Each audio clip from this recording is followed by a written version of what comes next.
Congress, BJP, Telugu Desam party కూడా సచ్చినట్టు జై తెలంగాణ అనే పరిస్థితి తీసుకొచ్చి రాష్ట్రాన్ని సాధించింది తెలుసు. అంటే ఓ రాష్ట్రం సాధించడం అనేది మామూలు విషయం కాదు. లాస్ట్కు వస్తే కేసీఆర్ చచ్చుడో తెలంగాణ వచ్చుడో అని.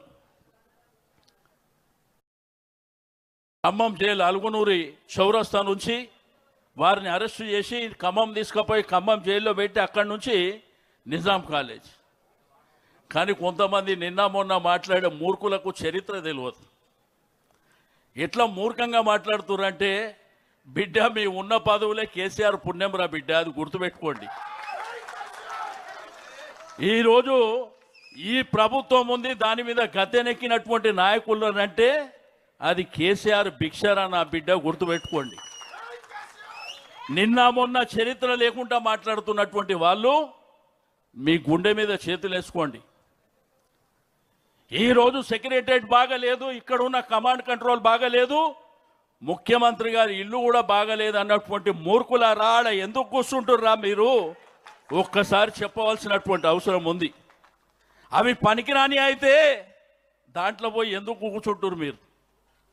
చరిత్ర అంటే చెరిగిపోయినటువంటి చరిత్ర ఈ రాష్ట్రంలో ఉంది. 125 సంవత్సరాలు, 125 ఎత్తుల భారత రాజ్యాంగ నిర్మాత అయినటువంటి అంబేద్కర్ గారి విగ్రహాన్ని స్థాపించినటువంటి చరిత్ర కేసీఆర్ గారిది. హైదరాబాద్లో ఒక ఇల్లు కట్టనోడు ఇందిరమ్మ ఇల్లు అంటాడు.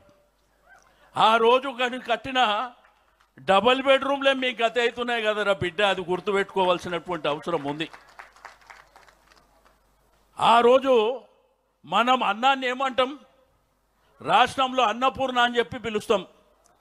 ఇది మన సాంప్రదాయం, మన చరిత్ర. కానీ ఒక్క అన్నపూర్ణ క్యాంటీన్ కూడా పెట్టలే, కానీ ఇందిరమ్మ క్యాంటీన్ అని పెట్టిరు సిగ్గు లేకుండా. ఇది గుర్తుపెట్టుకోవాల్సినటువంటి అవసరం ఉంది. ఆ రోజు కేసీఆర్ గారు గ్రామీణ ప్రాంతంలో నీళ్లు లేక, కరెంటు లేక, పండించినటువంటి పంటకు గిట్టుబాటు లేక, మన తెలంగాణ గ్రామంలో పుట్టినటువంటి బతుకమ్మ గట్టు మీద కూర్చొని బతుకమ్మ పాట పాడుకు మా గోస అయ్యిందని భారతదేశంలో ఈ తెలంగాణలో పుట్టినటువంటి బతుకమ్మ చీరే అని పెట్టిండు ఆయన. ఈ మూర్ఖులు ఇందిరమ్మ చీరే అని పెడుతూ, అంటే ఇంతకంటే దరిద్రం ఎక్కడ ఉంటుందా? ఈడ తెలంగాణ గ్రామంలో పుట్టిన బతుకమ్మ మరి ఫ్లైట్లో బతుకమ్మ ఆడే పరిస్థితికి వచ్చింది, ప్రపంచంలో బతుకమ్మ ఆడే పరిస్థితికి వచ్చింది. అటువంటి చరిత్ర ఉన్నటువంటి ఈ నేల మీద, ఈ భూమి మీద, ఈ రాష్ట్రాన్ని సాధించడానికి తన ప్రాణాలు సైతం పణంగా పెట్టినటువంటి కేసీఆర్ గారు ఈరోజు కొంతమంది మూర్ఖులు ఏది పడితే అది మాట్లాడుతున్నారు.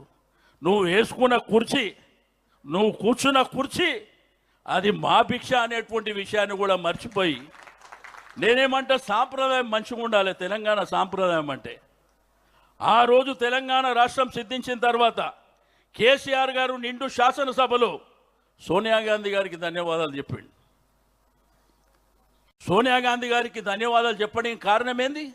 ఒక గౌరవం, ఒక మర్యాద, మన సాంప్రదాయం. కానీ మేమిస్తే వచ్చింది, మీరు ఇయ్యలేరా బిడ్డ? మీ మెడలు వంచితే వచ్చింది. ఎవడు ఆషామాషికి ఇయ్యలే. తెలంగాణ రాష్ట్రంలో భూకంపం సృష్టిస్తే వచ్చింది, మీ మెడలు వంచితే వచ్చింది.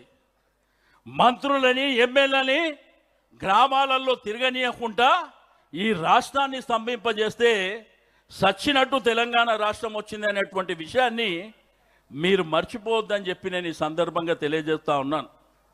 మా కార్యకర్తలు, నాయకులకు కూడా చెప్తా ఉన్నాను, ప్రభుత్వాలు వస్తుంటాయి, పోతుంటాయి, కానీ ఒక రాష్ట్రాన్ని తెచ్చిన చరిత్ర మాత్రం శాశ్వతంగా ఉంటుంది అనేటువంటి విషయాన్ని గుర్తుపెట్టుకోవాలి. ఇప్పుడు ప్రభుత్వాలు 2 సార్లు పరిపాలన చేశారు.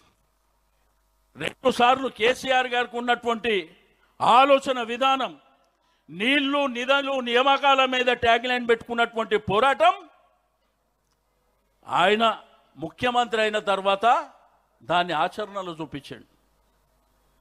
ఏ గ్రామంలో నీళ్లు లేకుండానో ఆ గ్రామానికి నీళ్ళు ఇచ్చిండు, ఏ గ్రామంలో కరెంటు లేకుంటే ఆ గ్రామంలో కరెంట్ ఇచ్చిండు, ఏ ప్రాంతంలో నిరుద్యోగులు ఉంటారో వాళ్ళకు ఉద్యోగాలు ఇచ్చుకుంటూ ముందుకెళ్ళినటువంటి కార్యక్రమాలు చేశారు. ఈరోజు గ్రామీణ ఆర్థిక వ్యవస్థ బలోపేతం కావాలని కులవృత్తులను పెంపొందించినటువంటి చరిత్ర కేసీఆర్ గారిది. ఇప్పుడు వచ్చినటువంటి మూర్ఖులు అడ్డగోలు మాటలు వాళ్ళు ఏమనుకుంటారు అంటే తిట్టడంలో మేమే ఛాంపియన్ అనుకుంటారు. బిడ్డ మేము కూడా ఆడికే వచ్చినాం రా నాయన, మేము కూడా తిట్టుడి స్టార్ట్ చేస్తే మీరు పోయి ఆ కుర్చీలో కూడా కూర్చోలేరు, గుర్తుపెట్టుకోండి. మాకు ఒక మర్యాద సంస్కారం ఉన్నది కాబట్టి మేము బాధ్యతగా మాట్లాడుతున్నాం అనేటువంటి విషయాన్ని నేను ఈ సందర్భంగా తెలియజేస్తూ ఉన్నాను. కాబట్టి కార్యకర్తలకు నాయకులకు ఒకటే నేను చెప్పేది, అధైర్యపడద్దు, ధైర్యంగా ముందుకెళ్ళాలి.